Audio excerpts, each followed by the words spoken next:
Hello everyone, welcome you all in Ambition and you all are watching episode 61 of Legal News and Update series. हाल ही में राहुल गांधी के against एक और defamation complaint file की गई है इन दी Pune court. हम लोगों ने अभी कुछ दिनों पहले ही पढ़ा था दैट सूरत की कोर्ट ने राहुल गांधी को 2 साल की सजा सुनाई थी एक डिफेमेशन केस के अंदर which was related to the matter where in Rahul Gandhi ने मोदी सरनेम को लेके एक डिफेमेटरी स्टेटमेंट दिया था और अभी फिर से डिफेमेशन कंप्लेंट राहुल गांधी के अगेंस्ट फाइल की गई है। विनायक सावरकर, हम सब उन्हें वीर सावरकर जी के नाम से जानते हैं, जो कि एक बहुत ही फेमस फ्रीडम फाइटर थे and he was also an Indian independence leader as well as a politician, जिन्होंने कॉइन किया था हिंदू नेशनलिस्ट आइडियोलॉजी को that we termed as Hindutva. तो हाल ही में वीर सावरकर जी के ग्रैंड नेफ्यू सत्याकी सावरकर ने राहुल गांधी के अगेंस्ट एक क्रिमिनल डिफेमेशन कंप्लेंट फाइल की है एलिजिंग दैट कुछ दिनों पहले राहुल गांधी यूके में गए थे और उन्होंने वहाँ पे अपनी कुछ स्पीचेस दी थी जिसमें उन्होंने कुछ ऐसे स्टेटमेंट दिए which was defamatory, which was harming the reputation of Veer Savarkar. तो उसी कंटेक्स्ट में ये कंप्लेंट फाइल की है वीर सावरकर जी के ग्रैंड नेफ्यू ने कंप्लेंट फाइल की कि जो राहुल गांधी ने स्टेटमेंट दिया that had been repeatedly defaming Savarkar on various occasions over the years. कि ऐसा नहीं है कि ये पहली बार हुआ है, कई बार कई जगहों पे राहुल गांधी ने वीर सावरकर जी के टुवर्ड्स डिफेमेटरी स्टेटमेंट दिए जो कि उनकी रेपुटेशन को, उनकी पोजीशन को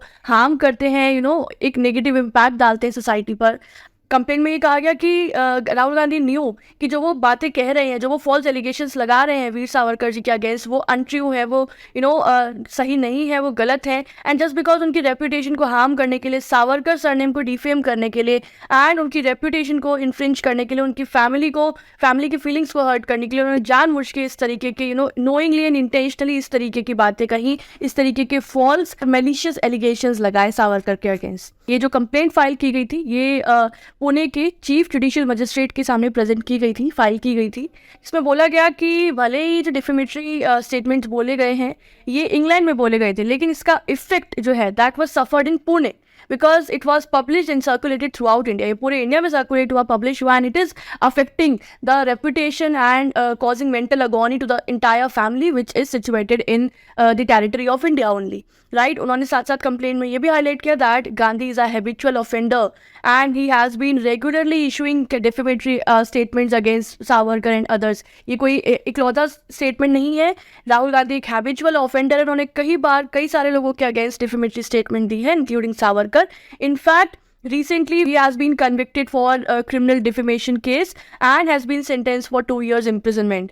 Further, इसके अलावा 5 से 6 और भी केसेस डिफेमेशन के पेंडिंग है राहुल गांधी के against in various courts for defaming other persons and other organisations.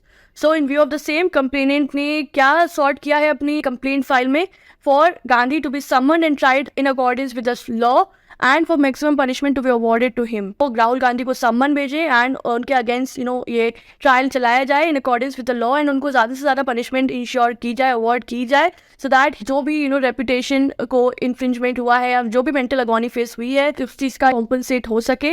Right, तो ये था एक और defamatory complaint which has been filed against Rahul Gandhi. Let's see what we get to see further in this particular matter. And for more such informative video and content like this, do not forget to subscribe to our channel. Thank you so much. Have a good day.